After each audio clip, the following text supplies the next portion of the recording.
திருச்சிற்றம்பலம். ஹர பார்வதீபதே ஹர மகாதேவா. தென்னாடுடைய சிவனே போற்றி, எந்நாட்டவர்க்கும் இறைவா போற்றி. திருச்சிற்றம்பலம். பொய்யான திருமேனி உமிழ்தானோ மிகமேவும் கழியாத வரும் யானை கடல் நாழும் மறவாமல் அழியாழுமல தூவும் அடியார்கள் உழமாற வெளியாகும் வலிதாய வினை கூட நினையாவே. திருச்சிற்றம்பலம்.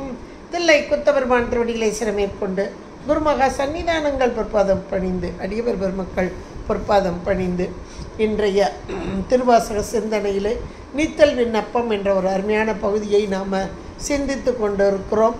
அதில் சென்ற வகுப்பில் நம்ம 37வது பாடலை பார்த்தோம். அரசே என்பதாக ஒரு வெளியாக சொன்னார்.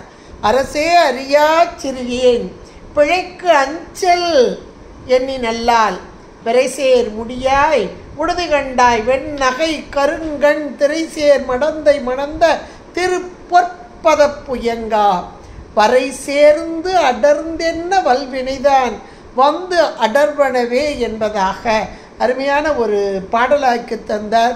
செய்வது அறியாமல் இருக்கக்கூடிய, என்ன செய்கிறேன்னு தெரியாமல் செய்யக்கூடிய சிறுமையானவனாகிய யான், நான் செய்த இந்த பிழைக்காக என்னை புறக்கணியாமல் பயப்படாத, அஞ்சாதே, அஞ்சல் என்று அருள்வாய் என்று கூறியது போல விட்டுவிட மாட்டாய் என்பது போல 37வது பாடலை அமைத்து 38வது பாடலில் பாருங்க. அடற்புலனால் நின் பிரிந்து அஞ்சி அம் சொல் நல்லார் அவர்தம் விடர் விடலேனை உடுதி கண்டாய் விரிந்தே எரியும் சுடர் அணையாய் சுடு காட்டு அரசே தொழும்பற்கு அமுதே தொடர் வரியாய் தமியேன் தனி நீக்கும் தனி துணையே என்பதான ஒரு அருமையான பாடலாக்கி கொடுத்திருக்கிறார். முதல் வார்த்தையில் அடற்புலனால் என்பதாக சொல்கிறார். புலன்கள், இந்த புலன்கள் என்பது இன்றைக்கு நமக்கு கொடுக்கப்பட்ட அறிகருவிகள். இந்த புலன்கள், கருவிகள், புலன்கள் இவையெல்லாம் நாம் உலகத்தை இன்றைக்கு அனுபவிப்பதற்கு இது உறுதுணையாக மாயையின் காரியமாக அமைந்து உள்ளது. இந்த ஐந்தும் ஒன்றுக்கொன்று தொடர்பு உடையதாக எப்படி இருக்குதா, அடர்ந்து நெருங்கிய சொந்தங்களாக ஒன்றோட ஒன்று தொடர்பு கொண்டதாக, கண்ணு பார்க்கும்போதே காது கேட்டுருது, மூக்கு நுகர்ந்துருது, இப்படியெல்லாம் இருந்து ஒன்றுக்கொன்று தொடர்பு கொண்டு அடர்ந்து இருக்கக்கூடிய அந்த புலன்கள், அதனால் அது என்ன செய்யுது, என்கிட்ட உள்ள இந்த உயிர் அறிவில் ஒரு பொருள் இருக்குது, அது எனக்கே உரிய பொருள், அந்த பொருள் மெய்ப்பொருள், பேரறிவு பொருள், பேராற்றல் கொண்ட பொருள். இங்கே அறிவாகிய யான் இந்த ஜடப்பொருளாகிய புலன்கள் இவைகளோடு சேர்ந்து கொண்டு அந்த பேரறிவையே எனக்குரிய பொருள், அது நான் அனுபவிக்க வேண்டிய பொருள், அதை மறந்து இந்த புலன்களோடு சேர்ந்து கொண்டு கூட்டணி சரியில்லாமல் போச்சு, அவ்வளோதான். சரியான கூட்டணி இருந்தால் என்றைக்குமே நன்மை தான். அதுபோல் இந்த புலன்களோடு இது அடர்ந்து கொண்டு ஒன்றுக்கொன்று நெருங்கி தொடர்பு கொண்டு வெளிநோக்கி செல்லுதல். எந்த வெளி என்றால் இந்த உலகத்தை நோக்கி, மீண்டும் மீண்டும் பிறவிக்கு ஏதுவாக, அதைத்தான் இந்த அடற்புலனால் நின் பிரிந்து, நீ என் கூடயே தான் இருக்கிற, உயிருக்கு உயிராக இருக்கிற, ஆனாலும் உன்னை உணராமல் அறியாமல் நின் பிரிந்து, உன்னை விட்டு பிரிந்து பிரிந்து அஞ்சி அம் சொல், அது எப்படின்னா இந்த இறைவன் நம்மோடு இருக்கிறான் என்பதை மறந்து உலகத்தையே நமக்கு காண்பித்து, அப்போ இறைவனை மறந்து எப்படி வருதா, அம் சொல் நல்லார் அவர்தம் விடர். இங்கே இந்த புலன்கள் எல்லாம் ஒன்றை மறக்க வச்சுட்டு இங்கே உலகத்தை காமிச்சு அதோட இந்த அழகான பேச்சுக்கள், இனிமையாக பேசுகிறாங்க. எப்பா அவங்க எப்படி பேசுகிறாங்க தெரியுமா, அவங்ககிட்ட போய் கொஞ்ச நேரம் இருந்தாலே நல்லா இருக்குப்பா அப்படின்னு சொல்கிறோம் பாருங்க. அப்படிப்பட்ட பெண்களுடைய வலையில் விழுந்து அம்சொல் நல்லார் அவர்தம் விடர் என்ற அருமையான ஒரு வார்த்தையை இங்கே சொல்கிறார். இறைவனை பிரிந்து இந்த புலன்களோடு சேர்ந்து கொண்டு, அதைத்தான் நமக்கு சிவஞான போது அழகாக சொல்லும். ஐம்புல வேடரின் அயர்ந்தனை. இந்த வேடுவ கூட்டம்லாம் நம்ம எதை நோக்கி செலுத்தி கொண்டு இருக்கிறது? உலகம் மாயையை நோக்கி செலுத்தி கொண்டு இருக்கிறது. மீண்டும் மீண்டும் மீண்டும் மணிவாசகரே சா மாறும் அப்படிம்பார். சாவை நோக்கி சென்று கொண்டு இருக்கிறோம் அப்படிம்பார். அப்படிப்பட்ட அடற்புலனால் நின் பிரிந்து உன்னை பிரிந்து அஞ்சி அம்சொல் நல்லார், அழகான சொற்களை உடைய அந்த பெண்கள் நல்லார் அவர்தம் விடர். விடர் என்றால் இங்கே காமுகர் துர்த்தர் என்பதான ஒரு பொருள். அதாவது இவங்களாம் கையாட்கள். அந்த பெண்ணோட பேச்சு என்னவோ நல்லா தான் இருக்கும், ஆனால் அது நம்ம எங்கே கொண்டு போய் விடுகிறது? இழிவான ஒன்றிலே கொண்டு போய் சேர்த்து விடுகிறது, இழிவான பாதையிலே. அதாவது சாதாரணமாக சொல்லுவாங்களே, பேய்க்கு பயந்தவன் புலிக்கோய்க்குள்ள நுழைஞ்சானா, அது மாதிரி இங்கே பயந்துவே அங்கே போய் விழுந்த மாதிரி. அங்கே விழுந்த இந்த மாதர்கள், இனிமையான சொற்களை உடைய மாதர்கள். பொதுவாக மாதர்கள் என்று சொல்வதெல்லாம் இந்த மாயையின் காரியமாகிய இதர்களோடு இந்த உலகத்தோடு ஒன்றித்து இருத்தல் என்பதுதான் சரியான பொருளாக இருக்கும். அதைத்தான் இங்கே அடற்புலனால் நின் பிரிந்து அஞ்சி அம்சொல் நல்லார் அவர்தம் விடர் விடலேனே. அதை விடாமல் இப்படி இருக்கிறேனே, என்ன விட்டுடுதி கண்டாய், நீ என்னை விட்டுறாதப்பா, இப்படிப்பட்ட தவறு செய்வதால் என்னை நீ விட்டுறாதப்பா அப்படின்றவ. ஏன்னா இது ஒரு குற்றம். இந்த புலன்களோடு கூடி, இந்த பொறிப்புலன்களோடு கூடி இந்த உலகத்தை அனுபவித்தல் என்பது ஒரு குற்றம்தான். இந்த காரணம், இதற்கு காரணம் என்ன? என்னுடைய வினை.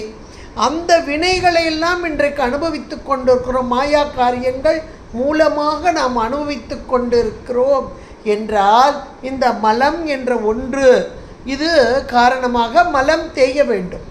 மலம் தேய, இந்த வினைகளை அனுபவிக்க ஒரு பக்கம் வினைகள் அனுபவம், ஒரு பக்கம் மலம் தேய்வு. இது எல்லாம் அட் அ டைமில் இந்த ப்ராசஸ் நடந்து கொண்டே இருக்கிறது. எல்லாவற்றிலும் இப்படியெல்லாம் தோய்ந்து அனுபவித்து இப்படி அனுபவம் எனக்கு வரும்போதே நீ என்னை விட்டுறாதப்பா. ஆனால் இறைவன் நம்மோடு கூட இருக்கிறார். அவர் ஒரு நாளும் நம்ம விட்டு பிரிவது இல்லை. நாம் உணரலை, அவ்வளோதான். விடலேனே, இவர்களை விட்டு இந்த உலக மயக்கத்தில் இருக்கக்கூடிய இந்த பெண்களோடு கூடி இருக்கும் என்னை விடுதி கண்டாய், விட்டுறாத, ஆனால் நீ விடமாட்டாய் என்பது போல இங்கே சொல்லி, அப்போ இறைவனுடைய பெருமைகளை சொல்ல வேண்டுமல்லவா?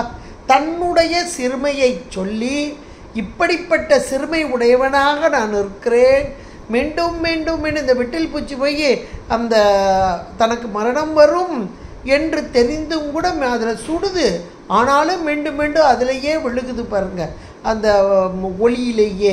அது போல இங்கே மீண்டும் மீண்டும் இந்த உலக மயக்கத்திலே இந்த அடற்புலன்கள், இந்த புலன்கள் மூலமாக, அடர்ந்து நிற்கும் புலன்கள் மூலமாக அனுபவத்தை அனுபவித்து கொண்டிருக்கிறேன் என்று சொல்லி தன்னுடைய இழிவை சொல்கிறார். அப்போ இதிலிருந்து என்னையை காப்பாற்ற முடியாதா? முடியும். ஏன்னா அதனுடைய ஆற்றல், இப்படி என்னை காப்பாற்றுவதற்குரிய ஆற்றல் உனக்கு மட்டும்தான் உண்டு. நீ எங்கே இருக்கிறார்? என்னை விட்டு ஒரு கணமேனும் புரியாமல் இருக்கிறாய். நான் தான் புரியாமல் இருக்கேன், உள்ளேயே இருக்கிறாய்.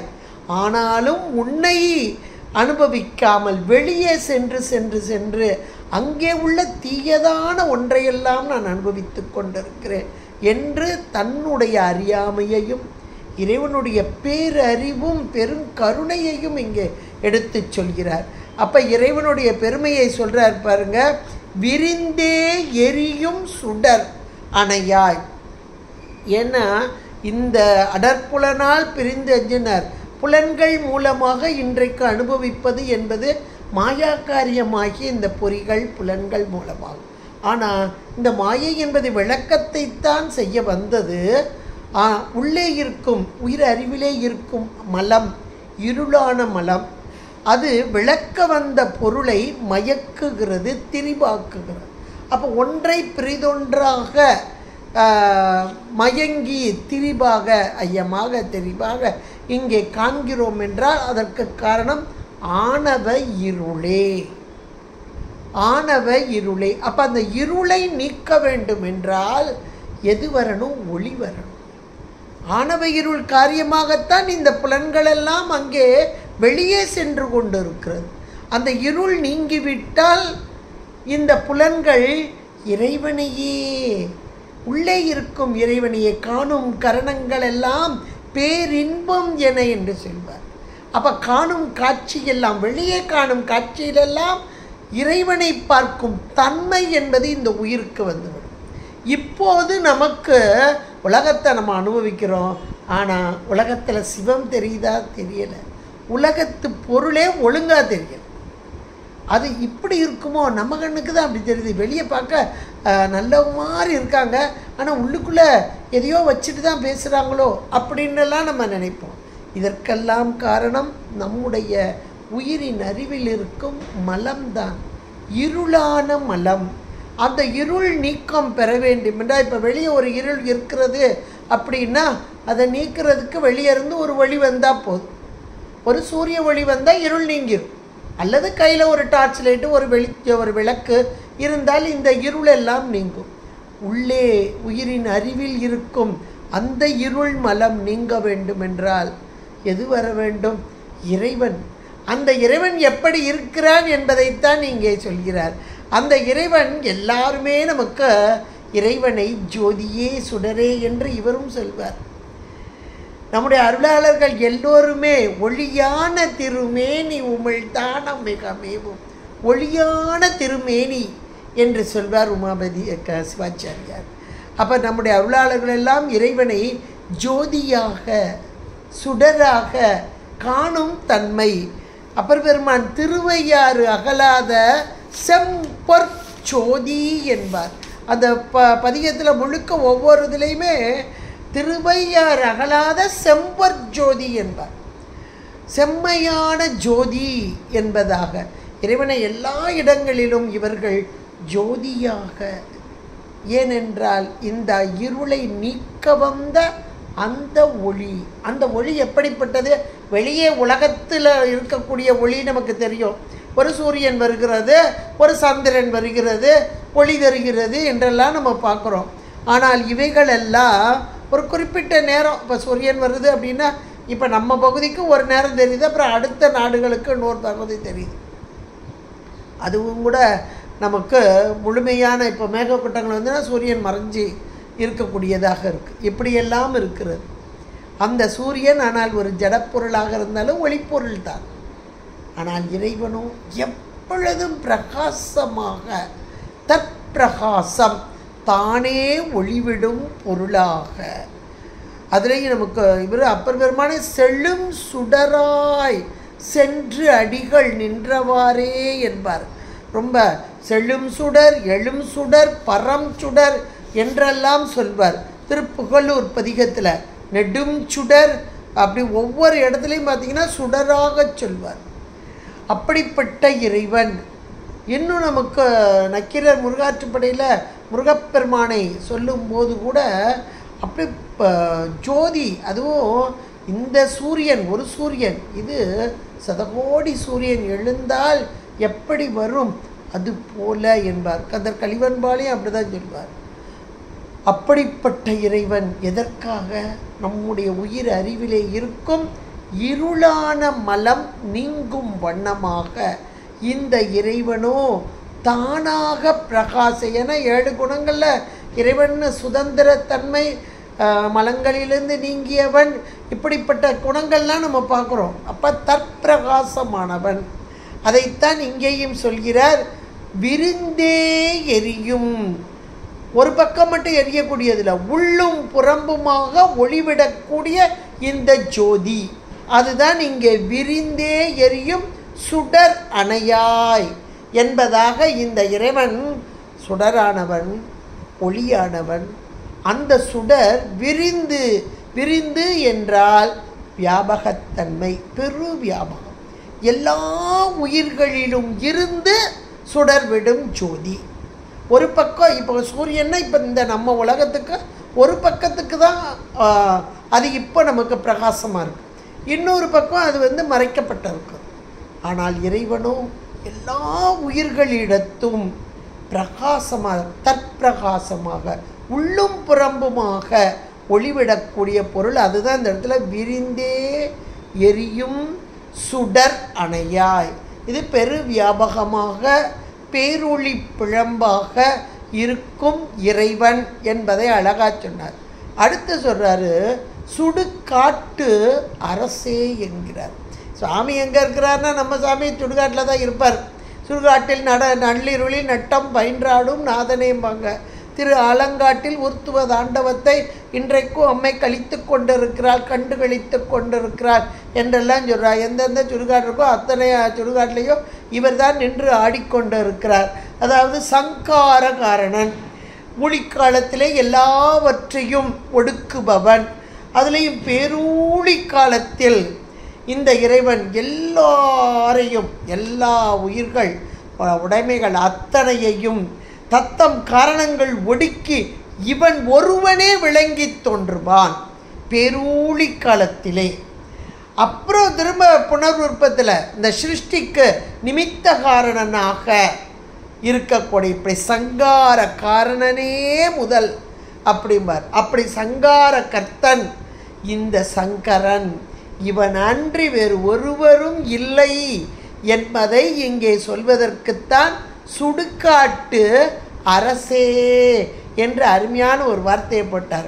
சங்கார காரணனே முதல், இவன்தான் நிமித்த காரணனாக வருவான், எல்லாவற்றையும் தனக்குள் ஒடுக்குபவன், மீண்டும் புனர் உற்பவம் செய்பவன். அதான் சுடுகாட்டு அரசே என்றார். அடுத்து தொழும்பற்கு அமுதே. சுடுகாட்டு அரசேன்னா சுடுகாட்டில் மட்டும்தான் ஆடிக்கிட்டு இருப்பாரா, எல்லாத்தையும் ஒடுக்க தான் செய்வாரா, எப்போ இவரை பார்த்தாலே பயமாக இருக்கு அப்படின்னு பயந்து ஓட வேண்டாம். தொழும்பர் என்றால் யார் இந்த இறைவனை தொழுது வணங்கி இங்கே இருக்கிறார்களோ அவர்களுக்கு அடியார்க்கு எளியன். அடியார்க்கு எளியனாக வரும் இறைவன் எம்பெருமான். இந்த இறைவனை மீண்டும் மீண்டும் மீண்டும் தொழுது அன்பு செய்து, அது நம்ம அடியார்கள் 63 நாயன்மார்கள் வாழ்க்கை, நாயன்மார்கள் மட்டும் இல்லை, எத்தனையோ பேர் இன்றளவும் இறைவனை வழிபட்டு வழிபட்டு வழிபட்டு இறைவனோடு ஒன்றித்த நிலையை நம்ம பார்க்குறோம். இறைவனோடு ஒன்றித்து அவர்களுக்கெல்லாம் எளிவந்த பிரானாக. இதெல்லாம் நம்ம புராணங்கள், அதுலேயும் திருவிளையாட புராணத்தில் இறைவனே இறங்கி வந்து எளிவந்த தன்மையிலே. அப்போ இறைவனை வணங்குபவர்களுக்கு அடியார்க்கு எளியன், அடியார்க்கு எளியன் என்றே நம்முடைய அருளாளர்கள் எவ்வளோ அழகாக பாடலில் நமக்கு சொல்லியிருக்கார். அப்போ யார் இறைவனுடைய திருவடியே பற்றி கொண்டு இருக்கிறார்களோ திருவடி சார்பு பெற்றவர்களுக்கு எளிவந்த தன்மை கொண்ட பிரானாக. இது நம்ம புராணங்கள் மூலமாக மிக அருமையாக அறியலாம். நம்ம வந்திப்பாட்டியை நம்ம எடுத்துக்கிட்டாலே போதும், உள்ளமெல்லாம் அப்படியே மகிழ்ந்து கழிவுறும். அவன கோயிலுக்கு தவறாமல் போனாலா, விடாமல் தீபம் போட்டாலா, அல்லது விடாமல் ஒவ்வொரு நாளும் சாமிக்கு மாலை வாங்கி போட்டு இதெல்லாம் ஒன்றும் செய்யலை. அவ செஞ்ச வேலையில் மானசீகமாக வழிபாடு, இருந்த இடத்தில் இருந்து கொண்டு மானசீக வழிபாடு. எவ்வளோ ஒரு மேலான ஒரு கருத்தை அங்கே கொண்டு வந்து சொல்கிறாரு பாருங்க. சொக்கநாதா சொக்கநாதா சொக்கநாதா என்பதாக மனதிற்குள்ளேயே வழிபட்ட அந்த தன்மை. அந்த பிட்டு அவித்து விற்கும் அந்த பெண், அந்த பிட்டை அவிக்கும் போதே முதல் பிட்டு சிக்கனாதா உனக்கே, இது மானசீகமாக கொடுத்தல். இப்படிப்பட்ட பக்திக்கு எளிவந்த பிரானாக எவ்வளவு பாருங்க. இதெல்லாம் யோசிக்கும் போதே ஆகா, இறைவனுடைய பெரும் கருணை இதிலெல்லாம் நமக்கு வெளிப்படும். இதே போல் இந்த திருவிளையாட புராணத்தில் ஒவ்வொரு இடத்துலையும் நமக்கு பானபத்திரர் இருக்காங்க. ஒவ்வொரு நேரமும் கூப்பிட கூப்பிட ஓடோடி வந்து வந்து வந்து உதவி செய்யும் இறைவன் எம்பெருமான். இதையெல்லாம் நம்ம பார்க்கலாம், எல்லா புராணத்துலேயுமே பார்க்கலாம் நம்ம. அதுதான் இந்த இடத்துல சொல்கிறாரு, முதல்ல சுடுகாட்டு அரசே என்று சொல்லிட்டு சுடுகாட்டில் மட்டும்தான் இவன் அரசனாக இருக்கிறானா? இல்லை, தொழும்பற்கு அமுதாக இருக்கிறான். அமுது என்றால் மரணமில்லாத பெரு வாழ்வை, பேரின்பத்தை தருவதுதான் அமுது. ஒரு பொருள் நம்ம ரொம்ப விரும்பி எப்பா தேவாமிர்தமாக இருக்குப்பா அப்படின்னு நம்ம சொல்லுவோம் அந்த சாப்பாடு சாப்பிடும் போதே. முந்தையெல்லாம் இந்த பழையது நல்ல தயிர் விட்டு சாப்பிடும் போதே சொல்லுவாங்க தேவாமிர்தமாக இருக்கும்பாங்க. இன்றைக்கி அந்த தேவாமிர்தம்லாம் இல்லாமலே போயிட்டு என்னைய கேட்டால். இன்னும் ஒரு சிலர் வேணால் இன்னும் வச்சு சாப்பிடுவாங்களா இருக்கும். அதுலேயும் மண் சட்டியில் வச்சுருப்பாங்க, அதை விட்டு அந்த தயிர் விட்டு சாப்பிடுவாங்க. அது தேவாமிர்தமாக இருக்கிறது அப்படிம்பாங்க.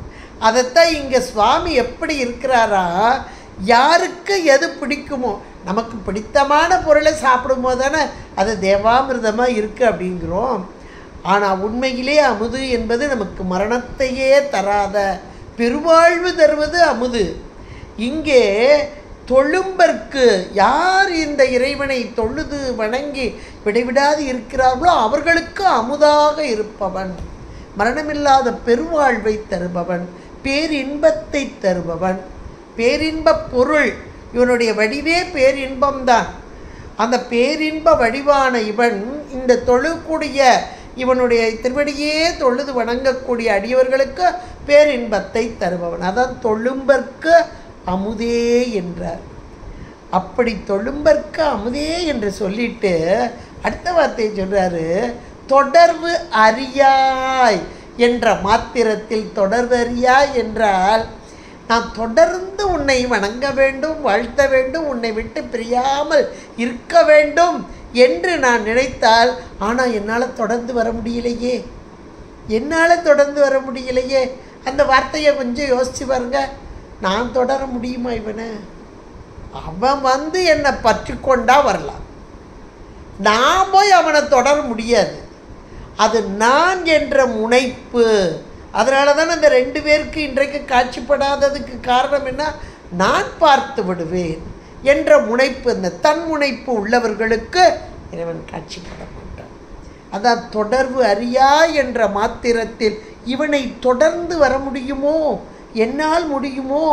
அந்த என்னால், யான், எனது என்ற செருக்கு இருந்தால் அவர்களுக்கு தொடர்பில் இருக்க மாட்டான்.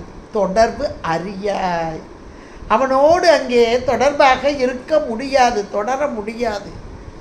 அவனாக வந்து இறைவன் நம்மை ஆட்கொண்டால் ஒழிய நாமாக சென்று அவனை பற்றுதலோ தொடர்தலோ ஒரு காலும் இயலாது என்பதை இந்த இடத்துல ரொம்ப அழகா சொல்றார்.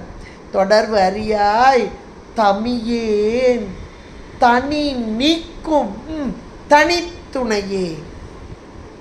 ரொம்ப அருமையான ஒரு வார்த்தை. தமியேன் ஒன்றுக்கும் பற்றாத என்ன, தனி நீக்கும் தனித்துணைய. தனி நீக்கும் அப்படின்னு ஒரு வார்த்தையை அழகாக கொடுத்துக்கிறார்.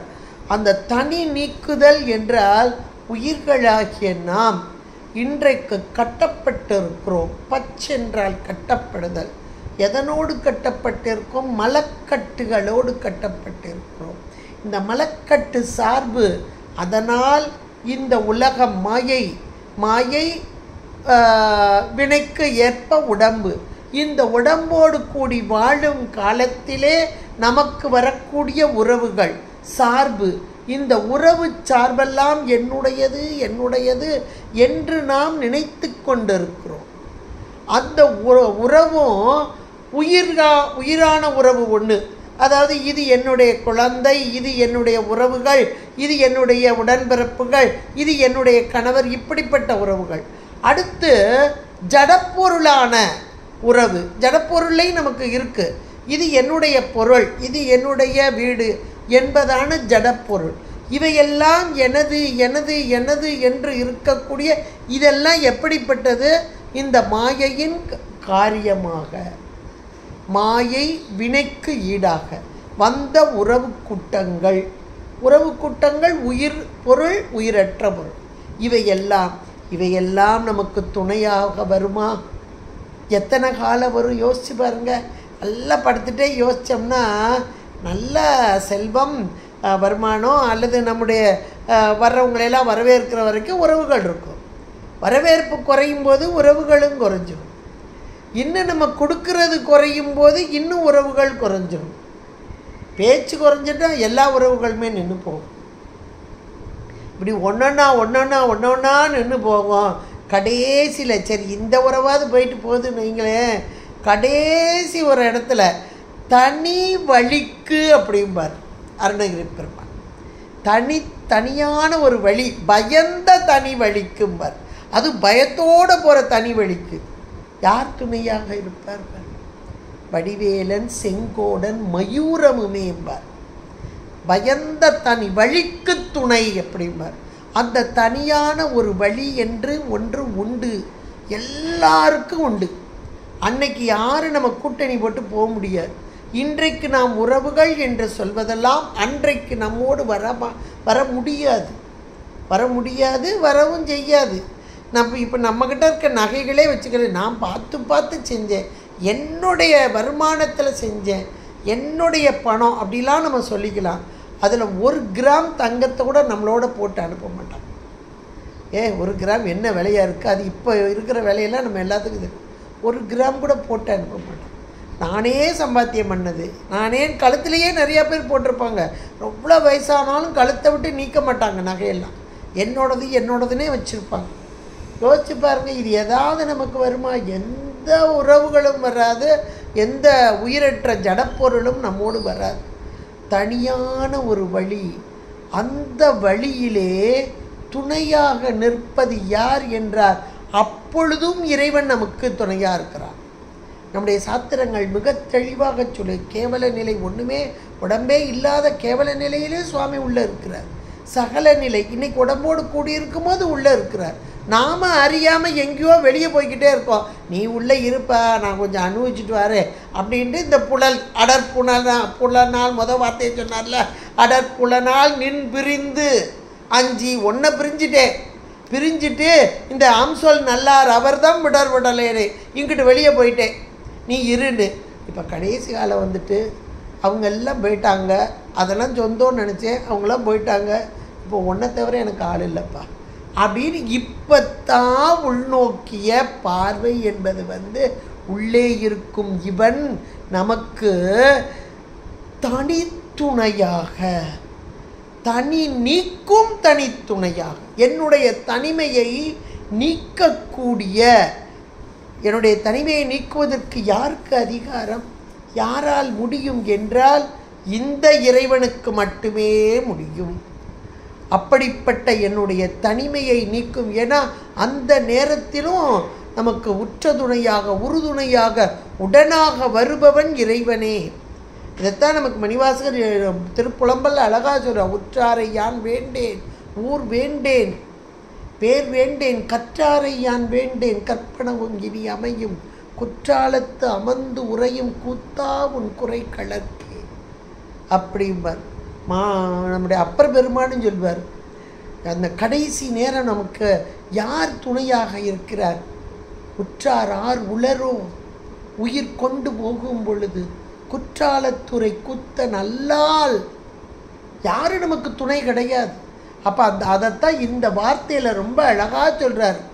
தமியேன் தனி நீக்கும் தனித்துணை, ஒன்றை தவிர யாருமே எனக்கு துணையாக வர முடியாது. இதை நம்ம முதல்ல இருந்தே இந்த அருளாளர்கள் நமக்கு எடுத்து சொன்னதை உணர்ந்துட்டோம்னா மற்ற பொருள்களோடு நாம் கூடி இருந்தாலும் இவையெல்லாம் கொஞ்ச நாளைக்கு இருக்க போகுது, என்னவோ இருந்துட்டு போகுது, நம்ம வினைக்கு ஈடாக வந்திருக்க கொஞ்சம் அப்படின்ற உணர்வு நமக்கு மேலோங்கி. இந்த உணர்வு வந்துட்டுனா துன்பம் என்பதே நம்மிடம் நெருங்க முடியாது. எல்லாமே ஒரு காலத்தில் நமக்கு சேர்த்து வைக்கப்பட்டு ஒரு காலத்தில் நம்மிடமிருந்து பிரிக்கப்படுகிறது. அப்போ அந்த பிரிக்கப்படும் போது நமக்கு துன்பம் வராது, சேர்ந்து இருக்கும்போதும் ரொம்ப அதிகமான இன்பம் வராது. இன்ப துன்பத்தை சமமான நிலையில் பாவிக்கும் மனநிலையும் நமக்கு வந்துவிடும். நம்மிடமே இருக்கும் துணை, அந்த துணை நம்ம விட்டு பிரியாத துணை. நம்ம கொஞ்சம் காலம் நீ உள்ள ரெஸ்ட் எடு, நான் வெளியே போயிட்டு வரேன்ட்டு வெளியே போயிட்டோம், அவ்வளோதான். அதைத்தான் முதல் வரியில் சொல்கிறார். அடற்புலனால் அதனால நின் பிரிந்து அஞ்சி, உன்னை பிரிந்து இருந்த என்னை எப்படி போனேன்? அம்சொல் நல்லார் அவர்தம் விடலேனே, நீ விட்டுறதப்பா, நீ விட மாட்ட. ஏன்னா அப்பவும் நீ கடைசியிலேயே என் கூட நீ ஒரு ஆள் தான் இருக்க போகிற, நான் தனியாக இல்லை, அப்பவும் நீ கூட உடனாக இருப்பதை உணர்ந்தால் பேரின்பம். உணராத நிலையிலே ஐயோ ஐயோ ஐயோன்னு பயம் பயம் பயம்தான். அதைத்தான் நமக்காக எடுத்து சொல்கிறார். இறைவன் எப்படிப்பட்டவன்? ஒளியான அந்த திருமேனி, எல்லாவற்றிற்கும் முதலுமாக இந்த சங்காரக்காரனே முதலாக, அதான் சுடுகாட்டு அரசே அப்படின்னார். அடுத்து எளிவந்த பிரானாக, எளிவந்த பிரானாக யார் இவனை தொழுது வணங்குகிறார்களோ அவர்களுக்கு எளிமையாக வந்த பிரானாக, அப்படிப்பட்ட இறைவனை இடைவிடாது என்னால் தொடர முடியவில்லையே என்பதாக சொல்லி, இப்படி தோன்றா துணையாக இருக்கும் தனித்துணையாக, அருமையாக சொல்றார், தனித்துணையாக இருக்கும் இறைவன் என்று இறைவன் பெருமைகளையெல்லாம் பட்டியல் போட்டு சொன்ன மணிவாசக பெருந்தகையார், உன்னுடைய பேராற்றல் எப்படிப்பட்டது, இவ்வளவு பெருமை உடையவன் நீ, நானோ ஒன்றுக்கும் பற்றாத, என்னுடைய குறைகள், தன்னுடைய குறையெல்லாம் முதலே சொல்லிட்டார். அப்போ அப்படிப்பட்ட குறைவுடைய என்னை ஆட்கொள்ள வேண்டும், விட்டுடுதி கண்டாய், நீ விடமாட்டப்பா. ஆனாலும் இப்போ விட்டுடுதி கண்டாய்னா தான் உணர வேண்டும், அவன் ஒரு நாளும் நம்மை விட்டு பிரிவது இல்லை என்பதை உணரும் தன்மையை எனக்கு தர வேண்டும். அதுவும் இறைவன் தரவில்லை என்றால் நாம அறிய முடியாது. அதையும் கூட இந்த பாடலில் ரொம்ப அழகாக சொல்கிறார். இந்த புலன்களோடு கூடி பொறிகளோடு கூடி உலக இன்பமே இன்பம் என்று இருக்கக்கூடிய நம்மை பார்த்து அருமையான ஒரு வழியை நோக்கி செலுத்துகிறார் மணிவாசக பெருந்தகையார். இறைவனையே குருவாக வந்து இவருக்கு உணர்த்தியதை நம் போன்ற எளிவந்த மக்களும் உணர வேண்டும் என்று அழகான வார்த்தை ஜாலம் என்று சொல்லலாம். திருவாசகமே வார்த்தை ஜாலம்தான். எளிவந்த சொற்களால் மிக உயர்ந்த பொருளை எளிமையாக தந்து விட்டார். அடற்புலனால் நின் பிரிந்து அஞ்சி அம் சொல் நல்லார் அவர்தம் விடர் விடலேனை விடுதி கண்டாய், விரிந்தே எரியும் சுடர் அணையாய் சுடுகாட்டு அரசே தொழும்பர்க்கு அமுதே தொடர்வரியாய் தமியேன் தனி நீக்கும் தனித்துணையே என்பதான 38வது பாடலை நாம் இன்று சிந்திப்பதற்கு என்னுடைய திருவருளும் குருவருளும் கூட்டியமைக்க திருவருளுக்கும் குருவருளுக்கும் நன்றி கூறி நம்மை இதுகாரும் கேட்டு மகிழ்ந்த அனைவரின் பொற்பாதம் பணிந்து உங்களிடமிருந்து விடைபெறுகிறேன். நன்றி, வணக்கம். திருச்சிற்றம்பலம். ஹர பார்வதிபதே, ஹர மகாதேவ.